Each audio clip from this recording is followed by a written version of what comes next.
This is Water Elemental. And this is Axis, and we're here today to talk about the League of Legends. This is an interesting program where we talk about the ups and downs of a fascinating game that we call League of Legends. It's a mobile-style battle game, free to play. Check it out. But we've got some interesting news this week. First of all, we have a brand new game mode that's been out and everyone's been tinkering with. Mirror mode. Next, we have some interesting updates as far as how they want to make their design choices in terms of progression for the game. Some updates for Pentakill skins that are coming on the cusp of Karthus. Some skin bundles. And finally, a potential new item to purchase in the store. First things first, Mirror mode. Have you been playing this? I played about 10 games since it came out, and I have some gripes with it. Oh, really? First off, I hate the way champions are selected in the lottery system. If 5 people decide they want to play Blitzcrank, there is a chance that 1% of it will go to a champion that another person selects. So say you and I chose to play Blitzcrank, another person in the game chose to, another 4 people chose to play another character, and then like so on and so forth. It's like kind of like a pie chart, and then it randomly chooses in that like section of what champions you want to play. And what sucks is if like you have 8 people that want to play one champion, and then there's like 33 other champions, there's a chance that it will go to a champion that one person picks. So if it's the case, why not just make it 100% random? No, that'd probably be better. Because honestly, I've seen more games where one person comes and picks Yasuo, and it always goes to Yasuo over like the 30-40% chances of going to any of the other champs that other people want to play. Right. And it's just frustrating. That's like, why not just make a random version of it? Because that will make everybody happy, because people still Q dodge, and people still have a hissy fit when they don't get the champion they chose, and it's just make a random version of it, because that will solve a lot of my problems with it. And the second thing is just, it gets laggy. There's a lot of stuff going on. Certain champions kind of overwhelms the system. Like, I had a Teemo match, and it got so bad that there were so many mushrooms around where I had to like kind of tiptoe around before the pop-in for mushrooms would show up, because I had the blade that would give you sight. Oh, right, the trap detection. Yeah, and so I'd walk into an area, and then I'd step on it, and then the mushroom would show and then blow up. So they need to kind of optimize that a little bit. Yeah, I don't imagine the game is optimized coded for 10 having Teemos. 10 of the same character. Yeah, so just an unfortunate byproduct. But it's fun. I really like what they're trying to do with the game mode. I just think that there are a few flaws to it that could make it better. But definitely, just give straight up random. Don't let us vote on champions we want to play, because then it's just going to ruin it for the people that want to play a certain champion, and then some people just leave, and then if it's not what they want, they get mad. So Yeah, maybe let every player ban one character. And then randomize. And then just randomize. Or not even every character, maybe just have... do the same thing with the pie chart where people just pick bans independently and just don't even go through the whole like 10-minute process of banning. Just be like, okay, these aren't going to be selected. There you go. Yeah. I think that'd be pretty good. But, again, this is just sort of a throwaway game mode. To expect too much of it is kind of hubris. So there we go. In other news, Pentakill are putting out music albums on YouTube. Yeah, they've come out with about 4 songs. They announced that they're all the songs are going to be free for download, and they're not bad. As someone that likes kind of cheesy metal, Elite Tauren Chieftain. Yeah, exactly. It's hit or miss, honestly. They actually have a well-known vocalist singing the songs. So that's Karthus. As Karthus, which is kind of a cute little thing they're doing for it, and it's world building, and I can always get down for that. Yeah, it's going to be available till June 3rd, so you can play that along with your free copy of Battlefield 3. Look forward to that, folks. In addition to that, they're also updating the skins for Mordekaiser and Sona to be a little bit more interesting to look at.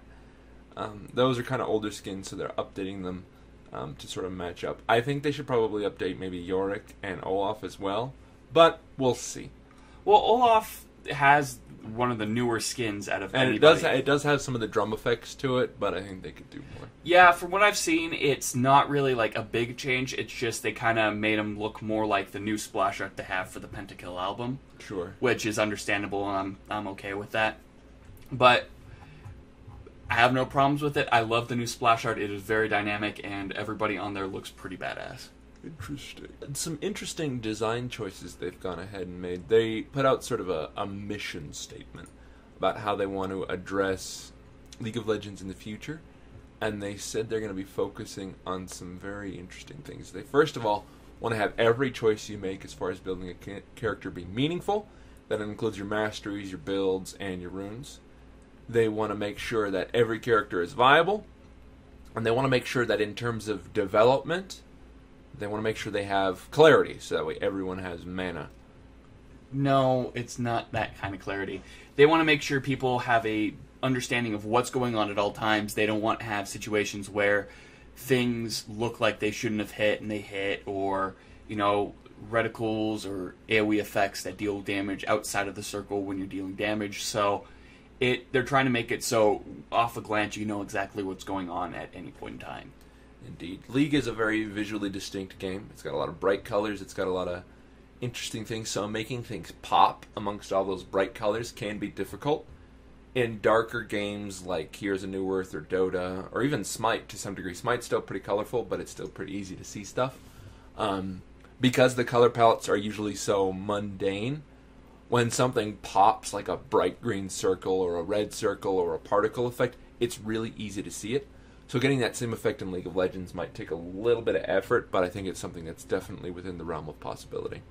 I don't know. I'm glad that they're kind of lining out what they want to do for the game, and they're like, all right, we're going to upgrade old models. We're going to make things feel more synergized. We want everything to work. We want every character to be played. We want picks. We want counter picks. We want to make sure that, any champion at any point in time can be that new secret damage bruiser and all that stuff. So yeah, it's an interesting mission statement, and if they stick to it, it's going to mean good things, but sticking to it is the key. Which there's a lot of champions you don't see anymore. You look at the list. A lot. Yeah. Look at the LCS and you'll see which ones are popular. When was the last time you played with an Urgot? Back when he was launched and he did 75% extra damage every second. Yeah. That was you being dumb. Yeah. We're nerds, alright? New skin bundles. First up, we have the Pool Party bundle. This includes Ziggs, Leona, Lee Sin, Renekton, and Graves with all of their Pool Party skins. This will be 2,813 RP or 5,060 RP if you need the champions. This is prorated, so enjoy that. These are all relatively recent skins, just coming from last summer. So yeah, they're all very nice looking skins. They all have very interesting effects, and they're all very different takes on the characters. Definitely a cool thing. Yeah, hopefully we see some new Pool Party skins, hopefully, Maybe. This summer. But probably not. They'll just put them back on sale and be like, okay. It's Pool Party. Speaking of something a little bit different, the Winter Warriors bundle is also available. It includes Frost Queen Janna, Snow Days Singed, Snowstorm Sivir, Frostfire Annie, and Frostblade Irelia. So 2 of these are actually legacy skins from Christmas that you can pick up. I guess they're going for the Christmas in June kind of thing, hot and cold. Well, I mean, the people on the other side of the globe, while it's our summer here in North America, in Australia or South America, it is wintertime. I totally did not know that. I'm dumb. Remember that dumb thing about Urgot? I'm dumb about weather, too. So Winter Warriors is going to be 2,438 RP, or 3,722 RP if you need the champions. These are prorated as well. And it's a nice legacy skin, so it's a good pickup. Yeah, I have Singed and Janna. Both the skins I really do enjoy. And the Irelia, the Annie, and the Sivir all have really good particle effects. So they're really, really high-quality skins, and it's really low price. Yeah, the Frostfire Annie skin is really, really nice. The particle effects on it are pretty legit. Play Singed on Summoner's Rift. Or not Summoner's Rift, but Howling Abyss, and you can't see a smoke. It just goes sledding. It's the tops. And one final thing is, if you haven't noticed yet, there was something that was kind of sneaked onto this last patch. And this is called the RP Boost. And what it does is you pay 150 RP, and everybody on your team gets access to every skin available for their champion, as well as a 100 IP boost for everybody on your team. Now, do you buy this in the store? No, it's right there on Champion Select. Oh, so you just pop this in? It's kind of like in Dota where you can have those boosts you can put in, but it's... Or like the gift items that you can give away? exactly. The interesting thing is, like, they started sort of with this, buying stuff in the Champion Select with the skin tabs, where you could look at the character and then pick up a skin. So it's interesting that they're developing on this. I don't really like it, per se. I think it's an interesting concept, but I don't think it'll get a lot of use, and I just think it's kind of just a click on this to get extra DLC. No, to me, it's like, okay, everybody on the team can get a skin for one game. And that's kind of one of those things where if you want, like, some shock and awe, you can totally just hit that. And I had a game where someone activated the boost, and we were all Teemos. And for some reason, we all decided to go Astronaut Teemo. We didn't talk to each other. We all just kind of had, like, 5 Astronaut Teemos. And it's kind of like a scary thing when you see everybody, like, in Legendary Sins. Because you can get any skin.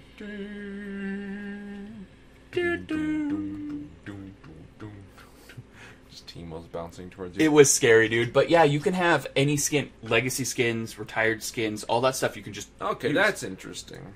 I dig that. Yeah, I don't know. If you're spending real money for a one-time skin, I might as well just buy the skin, though. That's just the way I kind of roll. Still, I mean, for something like Mirror Mode, I can see that as being fun. Yeah. For special events and stuff like that. If you happen to pick the full Commando team, or you happen to pick the full Pool Party team, and you're just like, oh, we're going to be Pool Party guys, and you click on that, that to me is cool. Like, that's a good use for that. But as far as the greater gameplay, I don't think it's going to see much use. No. Not for 150. Indeed. And that's really it for official news this week, guys. We're going to move on to our own section here. Our first question this week comes from Mester12. He says, of all 3, who do you want the most to become a champion? Cassidy's daughter, Kog'Maw's daddy, or Aurelia's brother? This is Cassidy's daughter. Durr. Because we got teased about it, and then we got such an awful champion out of it. Oh my god. We've been harping on Cassidy's daughter for years. 4 years. Kog'Maw's daddy, whatever. Cho'Gath can be his stepdad. Aurelia's brother... He's another human. We don't need... Yao Su is practically that guy. Yao Su or Lee Sin. Not really, but still. Cassidy's daughter, I mean, the jokes. I tried to silence my father once. Boy, do I regret that. The cool things she's like a half-void human creature thrown from it. It's so cool of a concept. And you have so many cool interactions you can do. She could even be evil, and then she sits there. No, we have too many evil void characters. We need a nice one. Yeah, we only have one good void character. Yeah, but the void is a terrible, awful place. Yeah. We don't have a good Shadow Isles character either, except for maybe Maokai. Maybe Karthus and maybe Maokai. Well, Maokai's from the Twisted Tree lines now. Old Twisted Tree lines, not the new one. But Tree Line. But no, think about it. You could have some interactions with those where she kind of goes from being an evil character from the Void to a good character. Ulti. Her ult, she just comes purified and she just like rolls around on the ground and is like, ugh! And then Bran points and is like, I purified this one. People love me. But yes, I say Cassidy's daughter by a long shot. Our next question comes from Tim Sharp. He says, do you guys think Riot should add HUDs to the in-game store? Now, the danger with HUDs is that if you have a HUD in particular that adds, it's particularly ergonomic, then everyone has to buy it. Now, if you have it be a HUD skin, like an overlay that just has some nice detailing on it that's not too obstructive, I think that's fine. Yeah. But as far as more ergonomic HUDs or HUDs that display more stuff, it's totally BS. Never do that. You'll piss a lot of people off. Well, what I think is, right now, the default UI, everything is really kind of simplified. It's compact. It's compact, it's slim, they've kind of got rid of that huge bar that sits there at the bottom. I can understand if people want to customize the bar if they do have it there. But and they do have HUD customization options now. You can downsize it a little bit. Yeah, but like changing the way it looks, maybe go like Demacian or like... Oh yeah, that's what I'm talking about. HUD skins. Yeah. A couple of other MOBAs do this. It works great. It looks great. And, it's not hugely popular, but it's a market. And, if it's... HUD is something that you're looking at 100% of the time you're in game. When you're dead, you don't get to see your skins. When your wards are down, you don't get to see your wards. But as long as you're playing, you're looking at your HUD. Yeah. So, it's a big part of the game. I think there's definitely a market for it. They just need to design it so that way it doesn't give any advantage, and then we're fine. But I can't imagine they would. So. Yeah, and, think about it. People actually put money into icons. You only see when you log into a game, which is like a 3-4 minute deal. That is true. So, make it the price of probably a ward or a cheap skin, and you've got a moneymaker. Indeed. But that's really it for questions, guys. If you have questions for us about the show, about League of Legends, about gaming in general, about anything really, we love to answer them. We try to answer at least 2 questions every week. You can send it to our email. It's bestgaming@gmail.com. You can post it in the comment section below, which, there's a box there. It's obvious. You can send it to our Facebook or our Twitter. Both the links to that are down below here. And what's this website I'm hearing about? We have a website. It's going to kind of be another way you can check and see if we have any updates going on. I'm going to be posting every video we update on the website, as well as articles, builds, deck lists, all sorts of stuff for both League of Legends and Hex Shards of Fate, or any other stuff we feel like posting. If there's going to be a game review, if there's something I didn't want to make a video of, but I still want to get my opinions out on, or if Axis has something he wants to write about, maybe some Yaoi fanfiction, all that stuff. But that's really it for us here. It's Best in Gaming. This has been Axis. And Water Elemental. And Star Citizen, why are you breaking my heart? You're breaking my heart. Every week I hear about it. It's like a long-lost lover. It's like... Breaking my heart. Breaking it. Breaking it. Breaking my heart.